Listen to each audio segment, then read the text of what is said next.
Hola, buenas tardes a todos. La idea de este video es hacer una síntesis de las unidades 1 y 2 con los conceptos más importantes de cada una de las unidades para que ustedes puedan hacer un repaso para el parcial. Vamos a empezar trabajando el concepto de psicología laboral, ya que la psicología laboral es una rama de la psicología que se centra en lo que es la interacción entre los individuos y el entorno laboral. Y esta rama se va a dedicar fundamentalmente a investigar el comportamiento humano dentro de contextos organizacionales, analizando factores que van a influir en el rendimiento y en la satisfacción de los empleados. Esto incluye aspectos como son la selección de personal, donde lo que se hace es evaluar las habilidades y las características necesarias para un puesto de trabajo específico.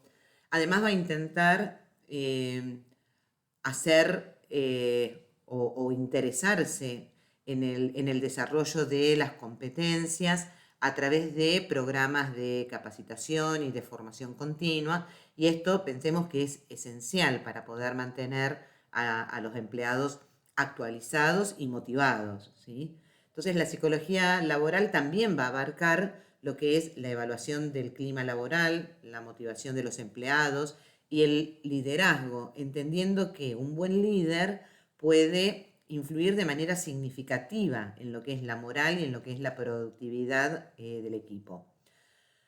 Entonces, como para resumir un poco esto, podemos decir que la psicología laboral se ocupa del estudio del comportamiento humano en contextos laborales, buscando entender cómo las interacciones y la dinámica en el trabajo afectan la productividad y el bienestar de los empleados.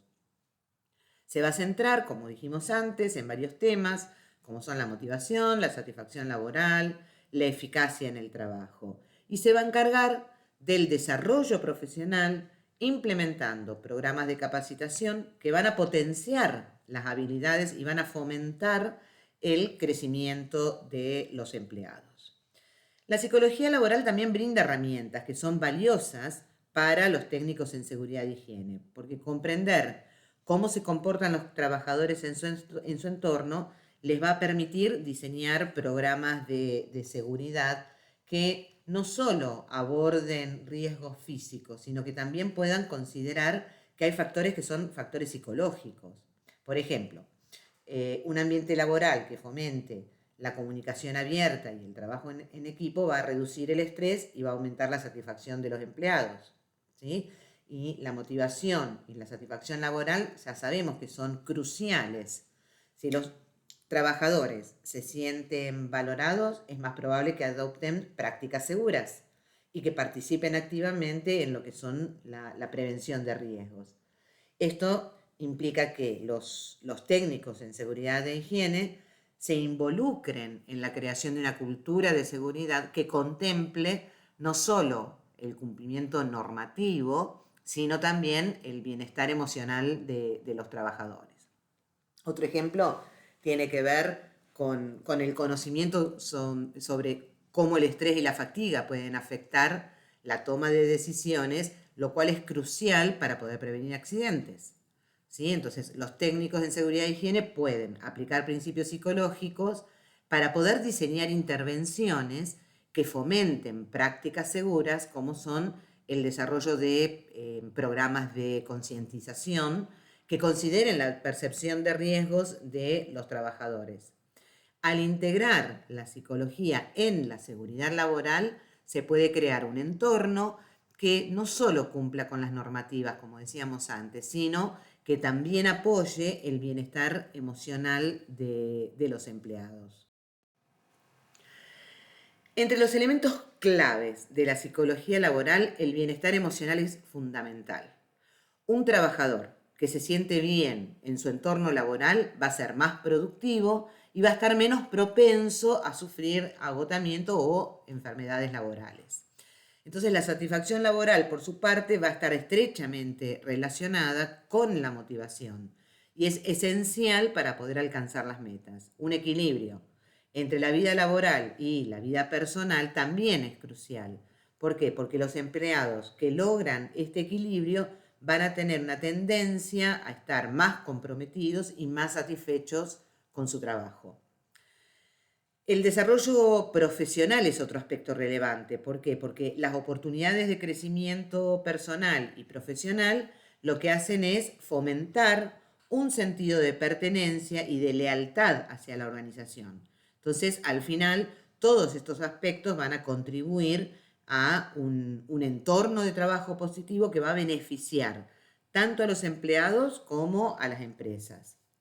Entonces podemos decir que los aspectos claves de la psicología laboral van a incluir el bienestar emocional, es decir, estudiar cómo el entorno laboral afecta a la salud mental de los empleados, ¿sí? Sabiendo que un buen clima laboral va a reducir el estrés y va a prevenir el agotamiento. Va a tener en cuenta la satisfacción laboral, es decir, comprender qué factores contribuyen a la satisfacción de los empleados, como son el reconocimiento y las oportunidades de desarrollo profesional.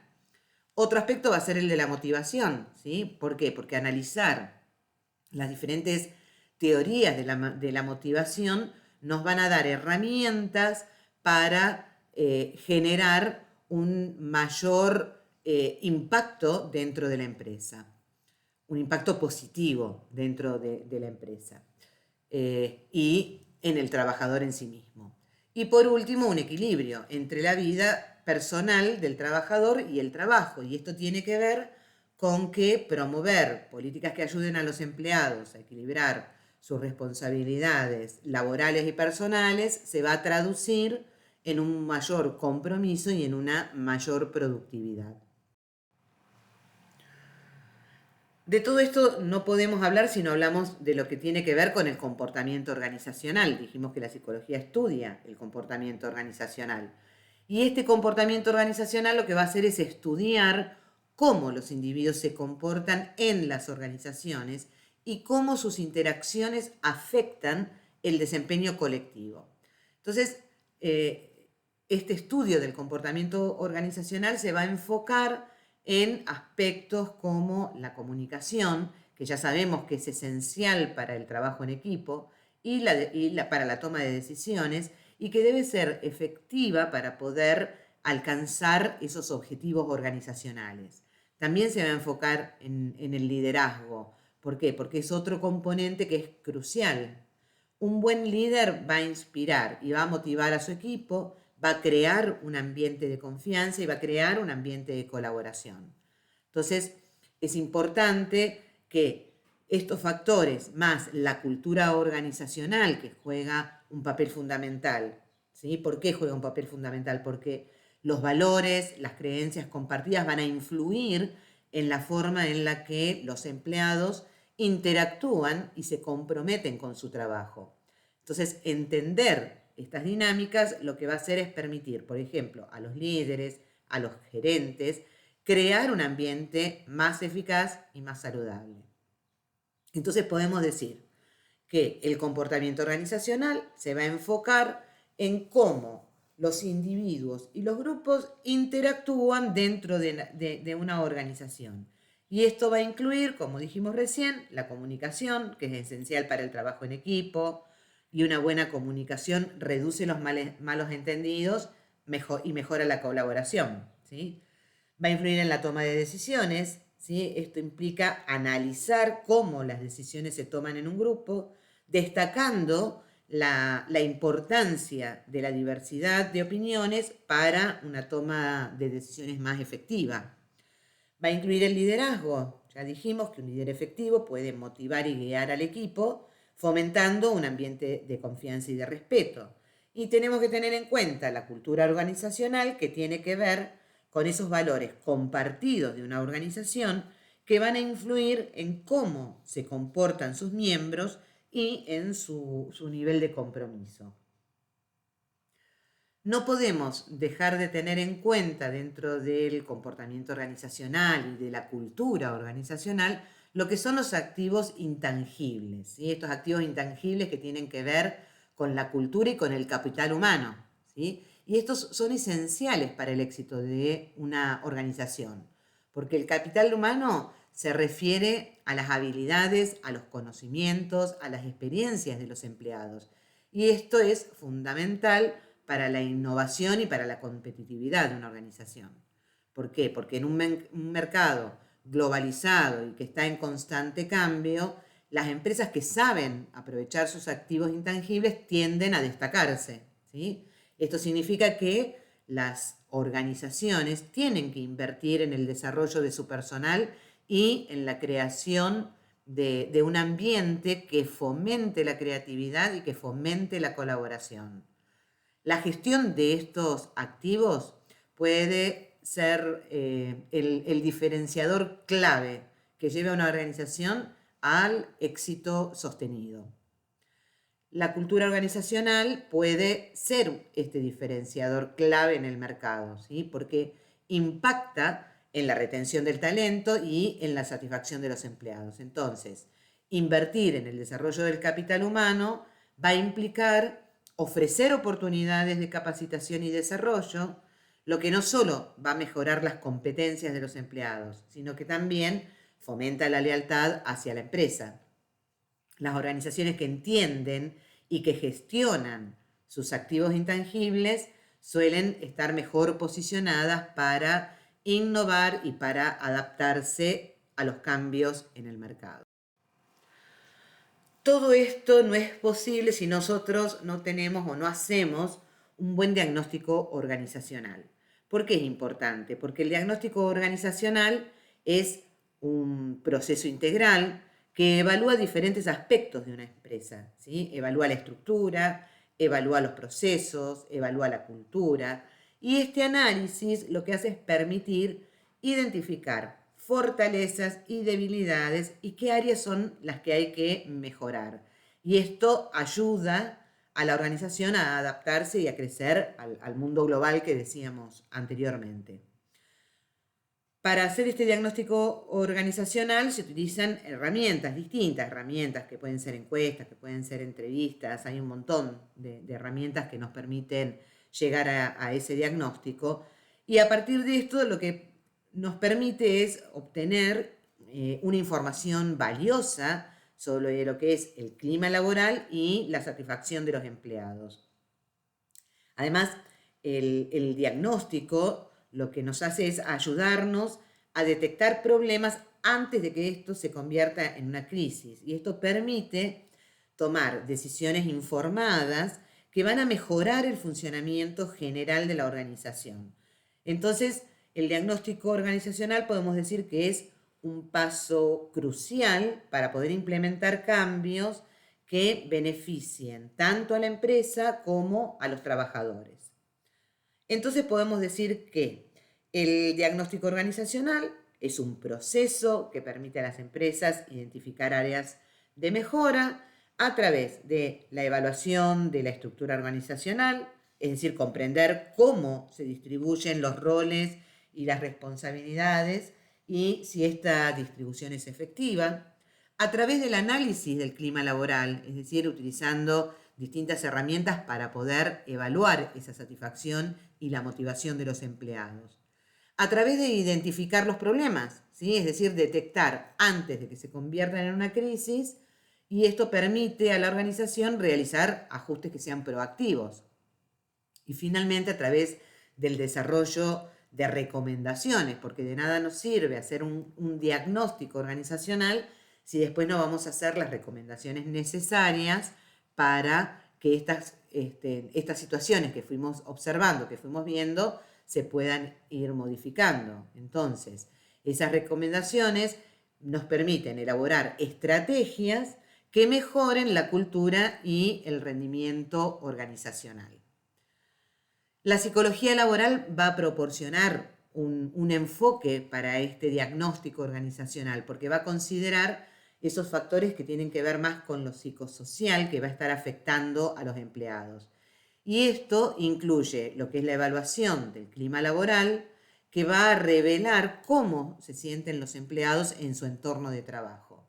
Entonces, la identificación de, por ejemplo, factores de estrés laboral le va a permitir abordar problemas de salud mental y problemas de salud física antes de que se agraven. Y además, el análisis de la cultura organizacional va a ayudar a poder comprender cómo estos valores y estas creencias que impactan en el comportamiento de los empleados. Entonces, al integrar todos estos factores en el diagnóstico, se pueden desarrollar recomendaciones más efectivas para poder mejorar el bienestar y el rendimiento en la organización. Y todo esto, como le decíamos antes, lo podemos hacer a través del análisis del clima laboral, es decir, comprender cómo se sienten los empleados en su entorno de trabajo y cómo esto afecta su rendimiento, identificar esos factores de estrés, ¿sí? Evaluar qué aspectos del trabajo causan estrés y poder proponer medidas para mitigarlos. Analizar la cultura organizacional, es decir, examinar cómo los valores y las creencias van a impactar en el comportamiento diario y en la satisfacción de los empleados. Y por último, desarrollar las intervenciones, ¿sí? Es decir, utilizar todos esos hallazgos del diagnóstico para diseñar programas que aborden los problemas específicos y que fortalezcan la cohesión del equipo. De todo esto no podemos hablar si no hablamos de la importancia que tiene el sujeto y el grupo dentro de cualquier organización.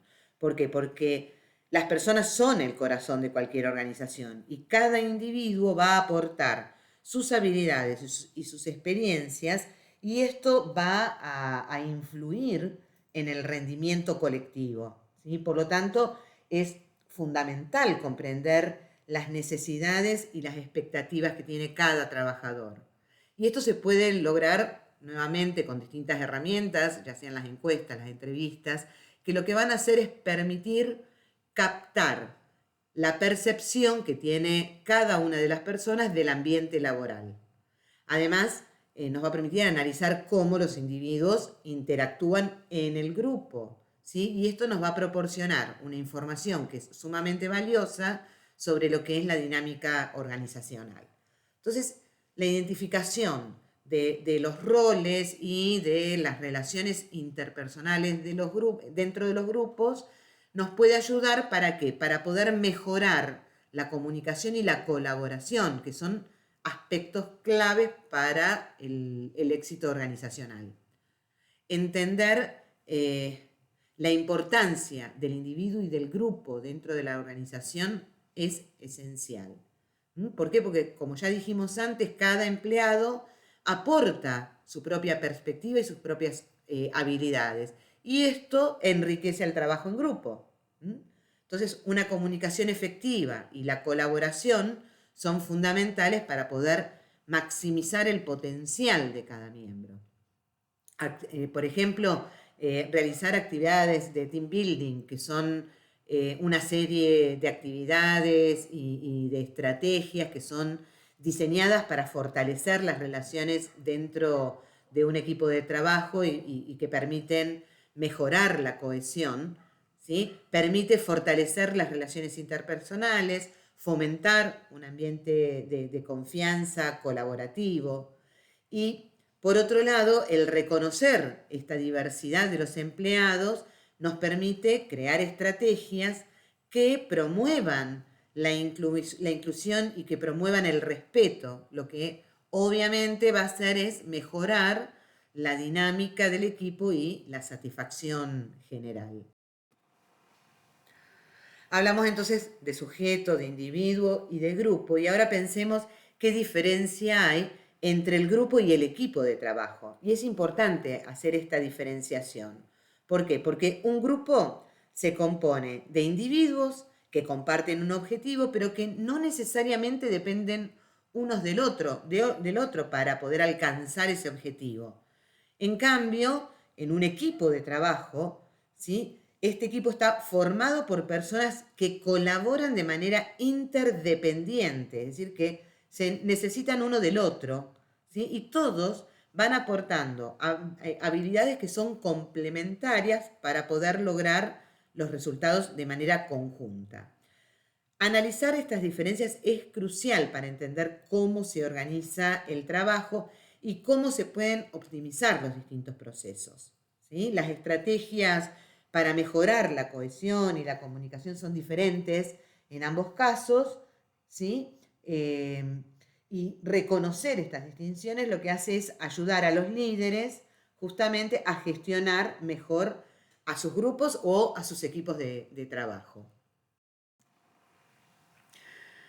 Hasta ahora entonces venimos hablando del individuo, del sujeto, del grupo, del equipo de trabajo, pero no dejemos de marcar cuál es la importancia del sujeto en el ámbito laboral, ¿sí? ¿Por qué? Porque el sujeto en el contexto laboral, ¿sí? Como ya dijimos antes, hace referencia a cada empleado como un individuo secular que aporta un conjunto único de habilidades, de experiencias, de perspectivas a la organización. Y esta noción se fundamenta en ese reconocimiento de cada persona. Y ese reconocimiento es diferente, ¿sí? Porque estas diferencias son valiosas para ese funcionamiento de la empresa.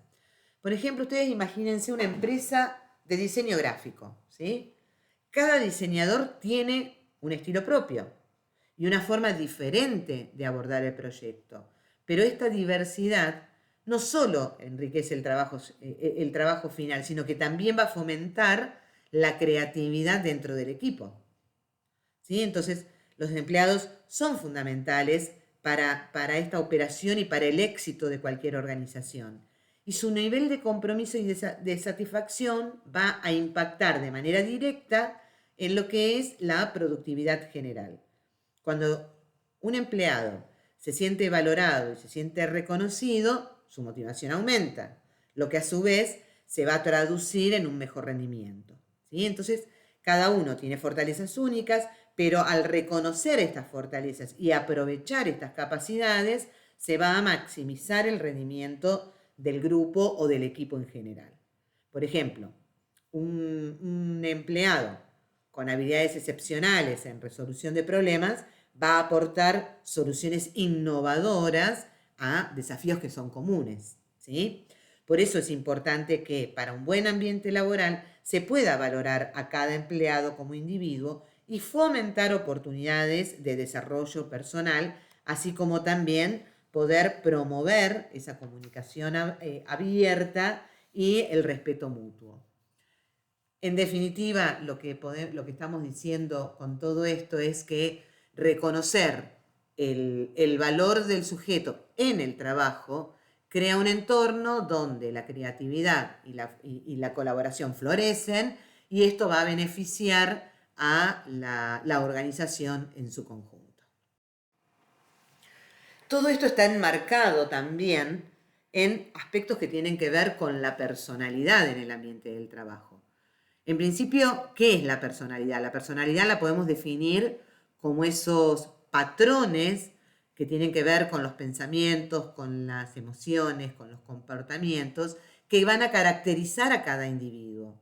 Y este conjunto de rasgos van a influir en cómo nosotros nos relacionamos con los demás, cómo enfrentamos los desafíos y cómo abordamos, en este caso, nuestras tareas laborales.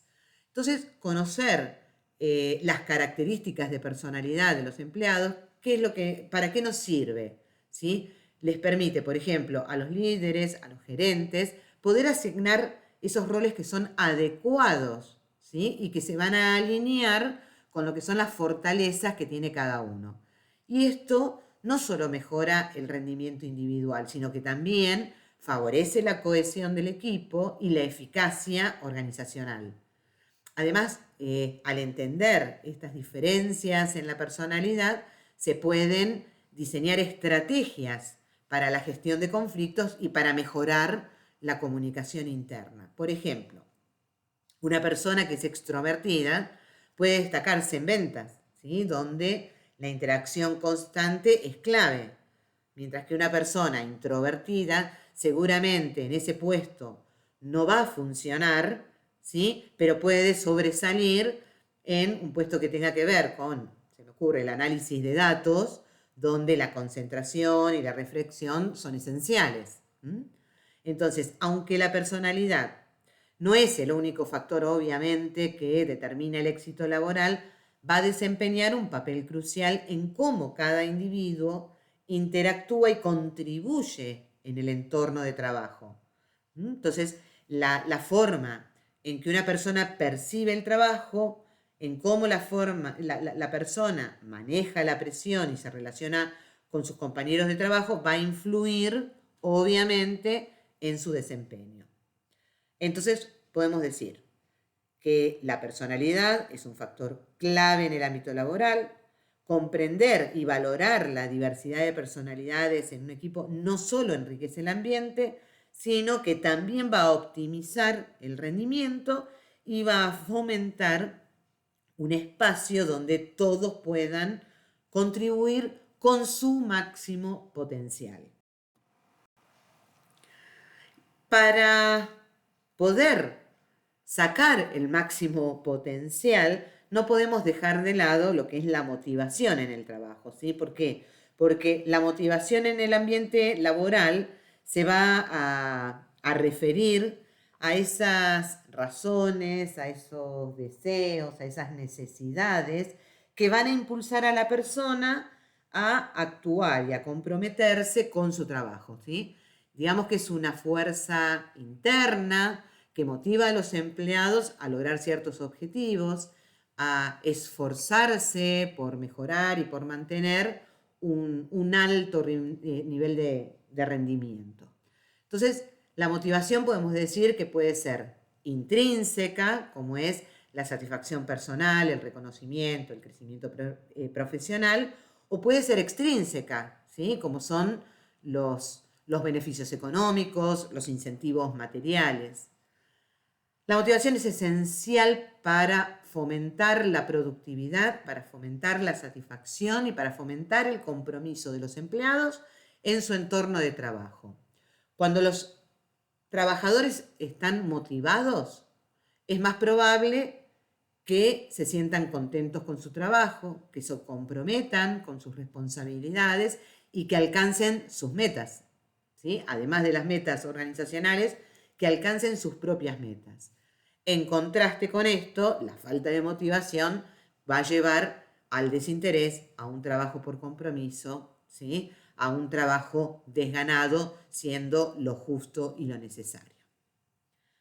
Para esto podemos hablar de diversas teorías que explican cómo se puede fomentar la motivación en el trabajo. Nosotros vamos a mencionar dos teorías, una que tiene que ver con la teoría de la motivación e higiene de Herzberg, que va a plantear que hay dos tipos de factores que van a afectar la motivación. Por un lado están los factores higiénicos, que tienen que ver con el salario y con las condiciones laborales, y otros son los factores motivacionales, que tienen que ver con el reconocimiento y la autorresponsabilidad. Y va a plantear que para mejorar la motivación es necesario abordar ambos tipos de factores. Por otro lado, está la teoría de la jerarquía de las necesidades que plantea Maslow. Esta teoría lo que va a hacer es proponer que las necesidades humanas se organizan en una jerarquía que va desde las más básicas a las más elevadas, desde las necesidades fisiológicas, elementales, como son la comida, el agua, el descanso, pasando por necesidades que tienen que ver con la seguridad, que van a incluir la estabilidad laboral y las condiciones de trabajo seguras, las necesidades sociales, que van a buscar ese sentido de pertenencia a un grupo o a una comunidad, las necesidades de estima, que están relacionadas con el reconocimiento y con el respeto por parte de otros, y por último las necesidades de autorrealización, donde lo que se busca es el crecimiento personal y la realización del potencial. Según Maslow, entonces, los empleados deben satisfacer primero sus necesidades básicas antes de poder enfocarse en las necesidades más altas. Y esto implica que los empleadores deben garantizar un ambiente de trabajo que cubra estas necesidades básicas.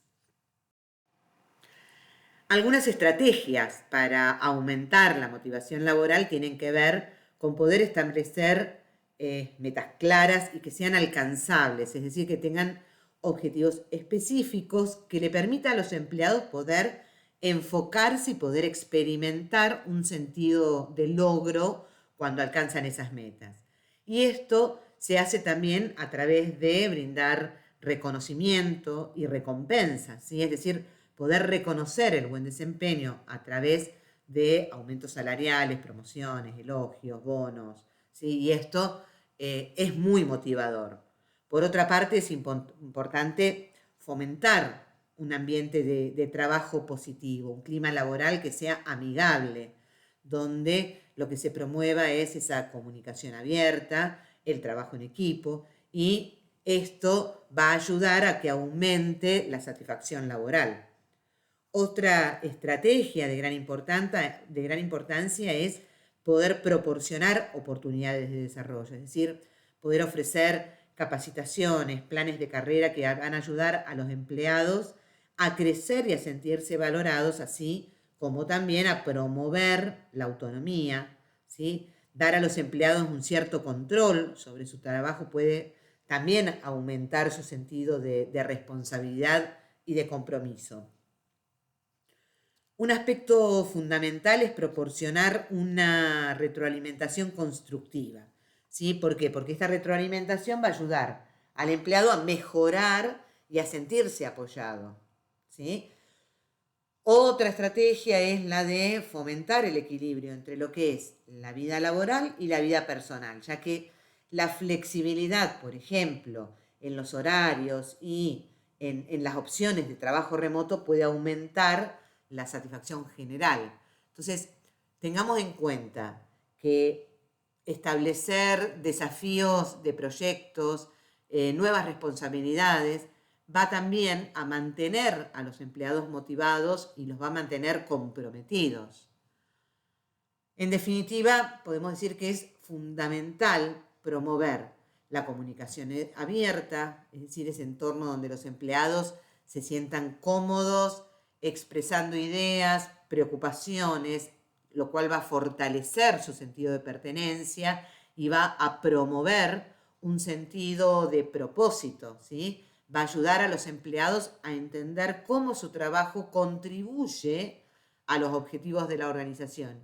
Y esto obviamente aumenta la motivación intrínseca, ¿sí? Y es importante poder adaptar y adoptar todas estas estrategias a lo que son las necesidades y la cultura de cada organización.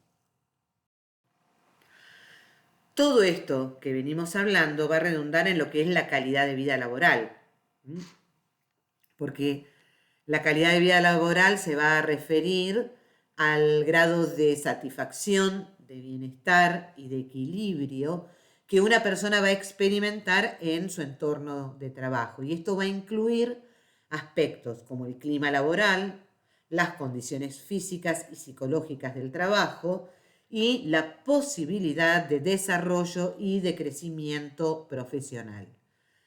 ¿Cuál es el objetivo? El objetivo es crear un ambiente laboral que promueva el bienestar de los empleados y esto implica que el trabajo no solo debe ser un medio para obtener ingresos, sino que también tiene que ser una experiencia enriquecedora y una experiencia que sea satisfactoria.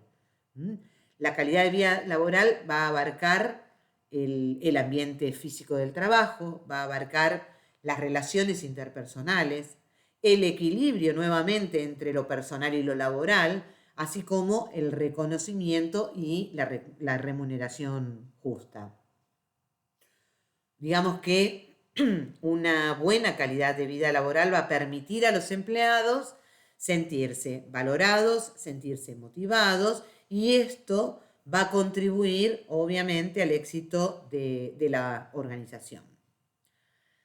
Hay factores que influyen en la calidad de vida en el trabajo y estos factores son cruciales para poder fomentarla, ¿sí? ¿Por qué? Porque tienen que ver con el ambiente físico y psicológico, ya que las condiciones del lugar de trabajo, como son la iluminación, el ruido, el clima laboral, van a influir en la experiencia de los trabajadores. Por otra parte, como ya dijimos, el equilibrio en la vida personal y laboral cuando se ofrecen estas flexibilidades o estos trabajos más remotos, ayudan a los empleados a poder gestionar sus responsabilidades personales y laborales. Otro factor que tiene que ver con las oportunidades de desarrollo profesional, es decir, con las posibilidades de crecer y aprender en el trabajo. Y esto va a aumentar la satisfacción y la motivación de los empleados. Por otro lado, también es importante la participación en la toma de decisiones y poder involucrar a los empleados en las decisiones que afectan su trabajo. Y esto puede aumentar su compromiso. Obviamente que una remuneración justa, un salario adecuado es fundamental para la satisfacción laboral y para la percepción de valor en el trabajo realizado para una mejor calidad de vida laboral. Tampoco podemos dejar de lado el reconocimiento de los logros, ¿no? Porque sentirse valorado por las contribuciones, ya sea a través de recompensas o del reconocimiento verbal, es clave para la motivación. Entonces, una buena cultura organizacional, un entorno que fomente el respeto, la diversidad y el trabajo en equipo va a contribuir a una mejor calidad de vida laboral, va a contribuir al crecimiento y a la estabilidad laboral. Es decir, que estas oportunidades, ya sean de ascenso o de reconocimiento, y la seguridad en el empleo, son sumamente importantes para la satisfacción y la calidad de vida laboral. Y son importantes también estas políticas de conciliación, es decir, estas normativas que vayan a favorecer ese equilibrio entre la vida personal y la laboral, ¿sí? Y todos estos factores son importantes para poder garantizar una experiencia laboral satisfactoria, una experiencia laboral saludable. Las organizaciones que consideran todos estos aspectos pueden mejorar en la satisfacción y en el compromiso de sus empleados para poder contribuir al bienestar general y al éxito de la organización. Hablamos varias veces en repetidos momentos del equilibrio entre la vida laboral y la vida personal y cómo todo eso contribuye a la cultura organizacional, contribuye a la calidad de vida laboral y demás. Entonces lo que podemos decir es que el equilibrio entre la vida personal y la vida laboral es crucial porque le va a permitir a las personas atender sus necesidades tanto en el ámbito personal como en el ámbito profesional. Y este equilibrio va a contribuir de manera significativa a lo que es el bienestar general. ¿Por qué? Porque de alguna manera reduce el estrés, mejora la salud y aumenta la satisfacción en ambas áreas de la vida de la persona. Mantener un equilibrio adecuado entre el trabajo y la vida personal genera un bienestar global.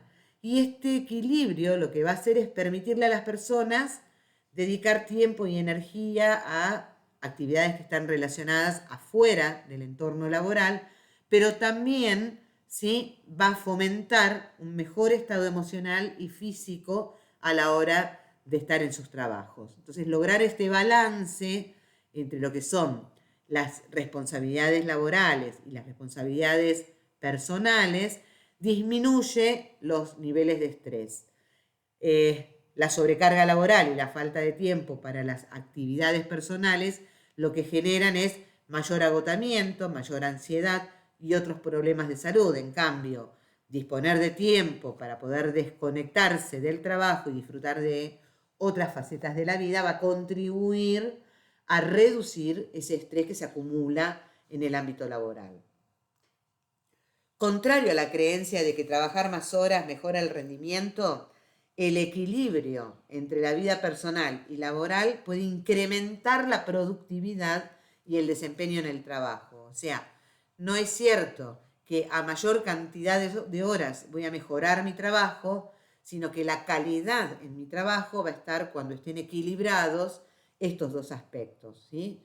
Es decir, que cuando la persona tiene tiempo para descansar, para recargar energías, para participar de actividades personales, regresan al trabajo con mayor motivación, mayor concentración y mayor creatividad.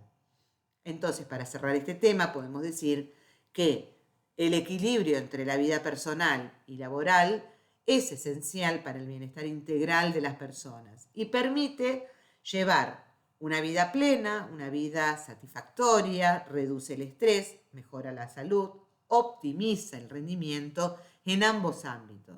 Entonces, es sumamente importante poder establecer límites claros, priorizar actividades personales y buscar apoyo para alcanzar este equilibrio que es tan necesario.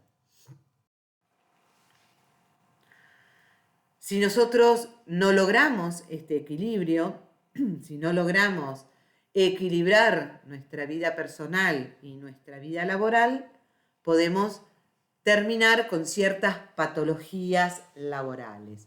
Entonces, lo que tenemos que hacer es poder hacer prevención de las patologías laborales. ¿Y qué es esta prevención?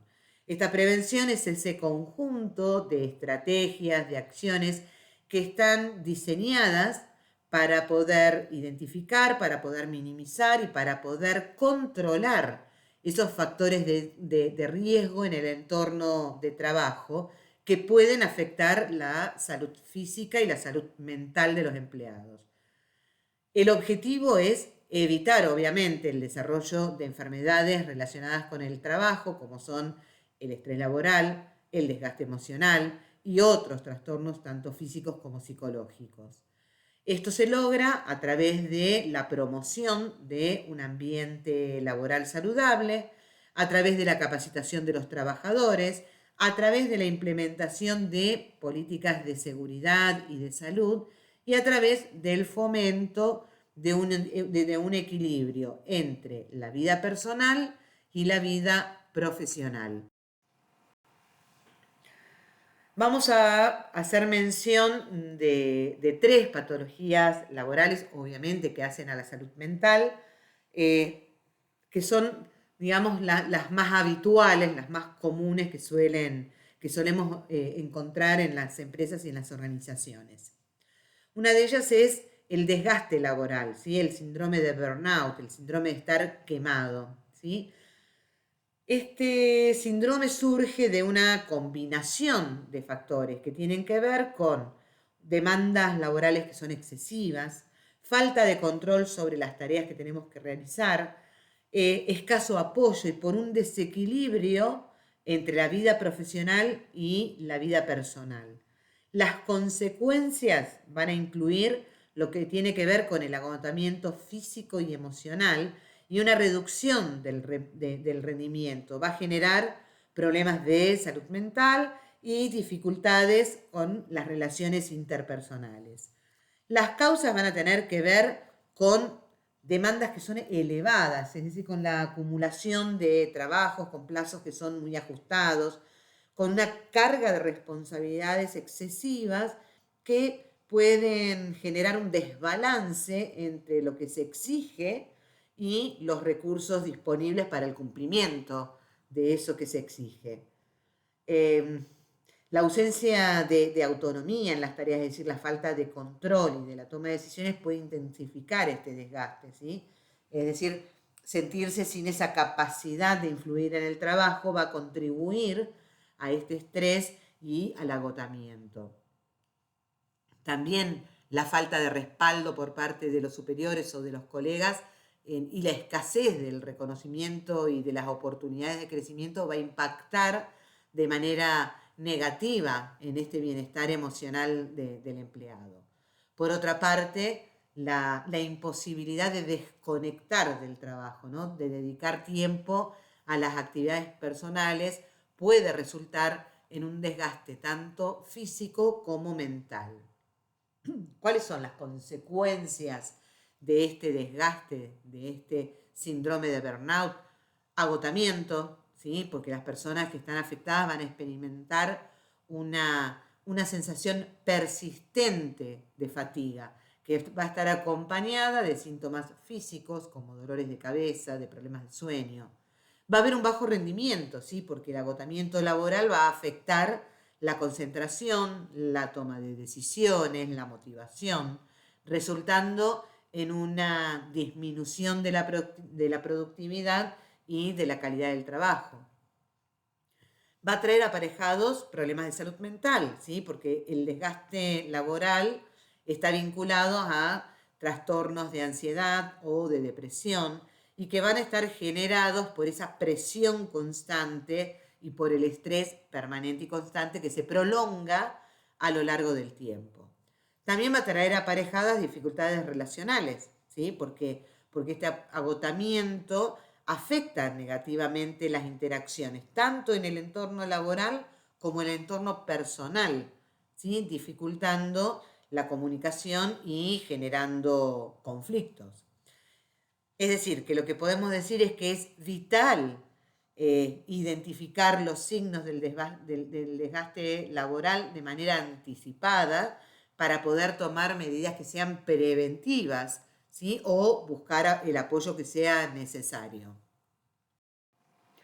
Por otro lado, tenemos el estrés laboral. Si bien el burnout tiene que ver con el estrés, el burnout dijimos que se prolonga a lo largo de mucho tiempo, ¿sí? Cuando hablamos del estrés laboral, es una tensión, ¿sí? Que se manifiesta y que está relacionada, que si bien está relacionada con el trabajo, es reconocido por determinados síntomas que tienen que ver con la irritabilidad y las dificultades de concentración y problemas del sueño.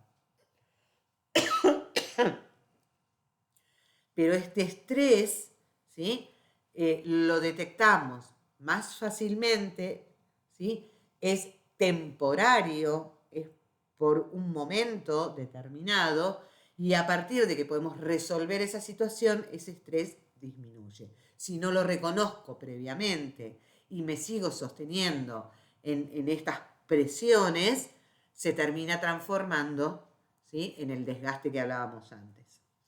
¿Cómo podemos identificar este estrés? Y lo vamos a identificar, por un lado, a través de síntomas físicos, ¿sí? Como dolores de cabeza, tensión muscular, trastornos del sueño, cambios emocionales, irritabilidad, ansiedad, falta de motivación, dificultades cognitivas, porque nos va a afectar la concentración y la memoria, ¿sí? Aumentando lo que es la probabilidad de errores.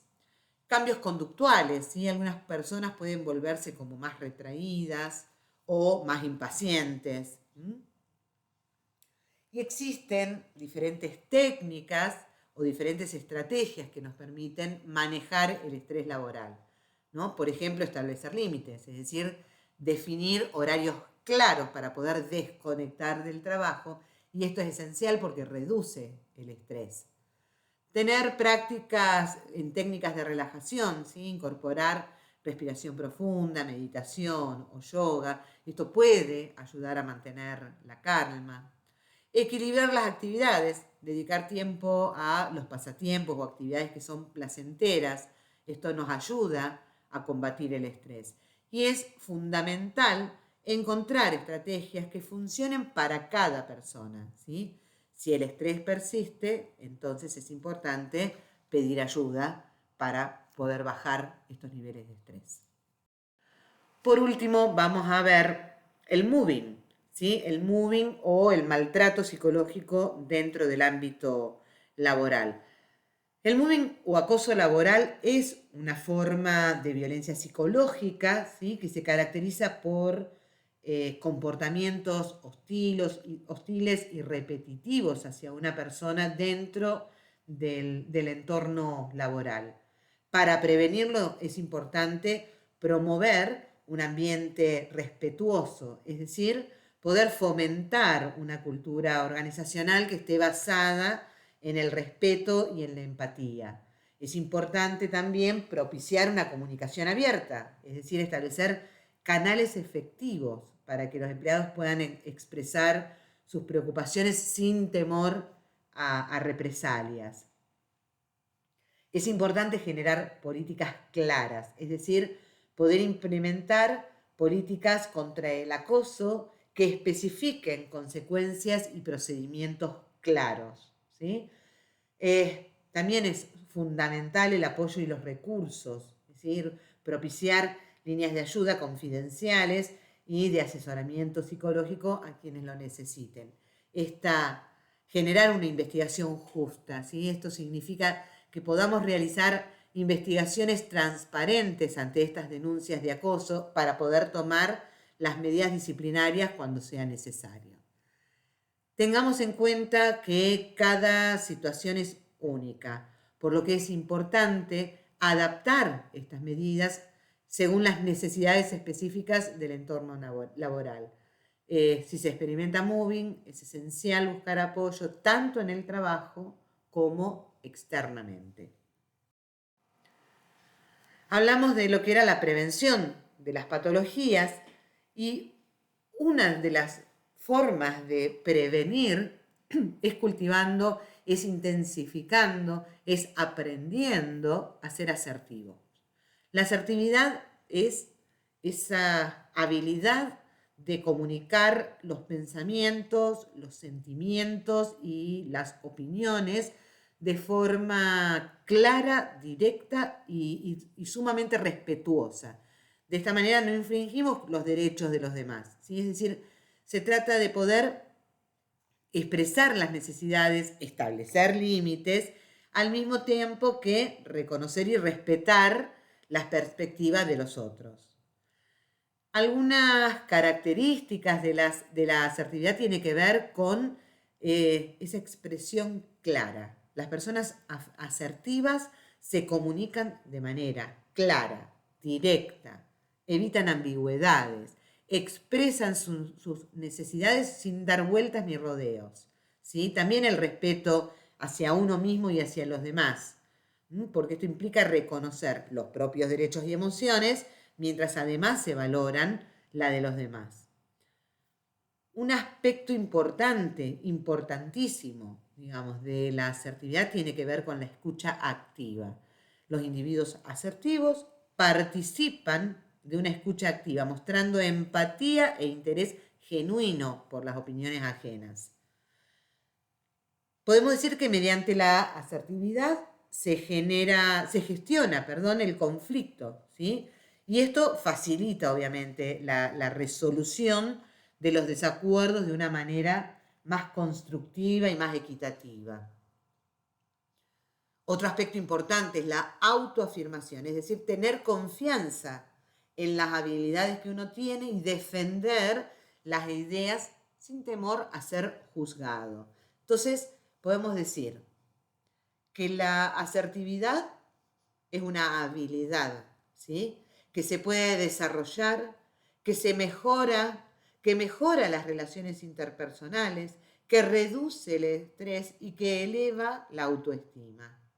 Esta comunicación asertiva es vital en el ámbito de trabajo, ¿sí? Porque fomenta el respeto, contribuye a un ambiente laboral positivo, mejora la colaboración, facilita la expresión de las ideas, de las opiniones, promueve el trabajo en equipo y fundamentalmente evita los malos entendidos, reduce conflictos que sean innecesarios al ser clara y directa.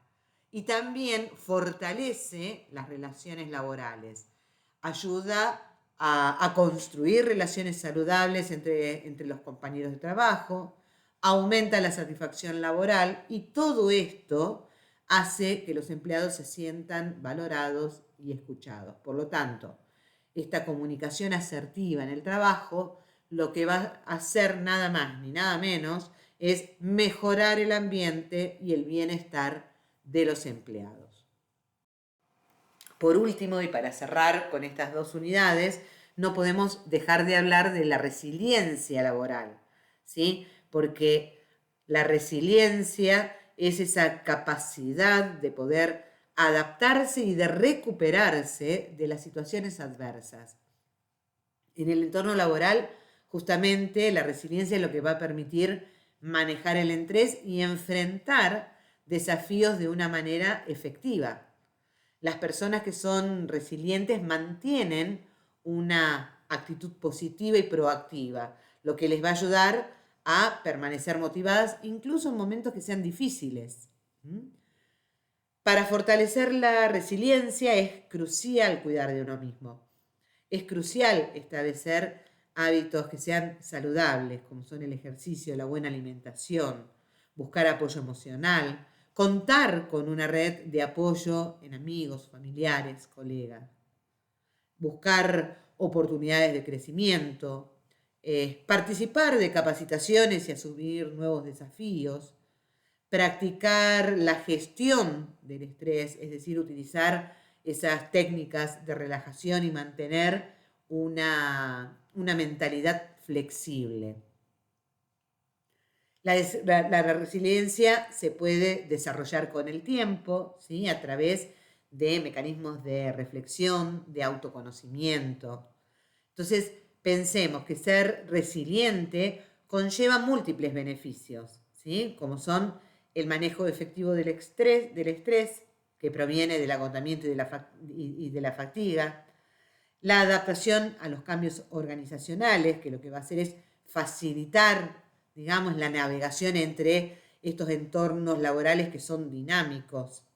Va a aumentar la motivación y el compromiso, ¿sí? ¿Por qué? Porque va a impulsar la productividad y el rendimiento y va a generar una mayor satisfacción laboral. ¿Por qué? Porque va a contribuir a un ambiente de trabajo más positivo y más colaborativo.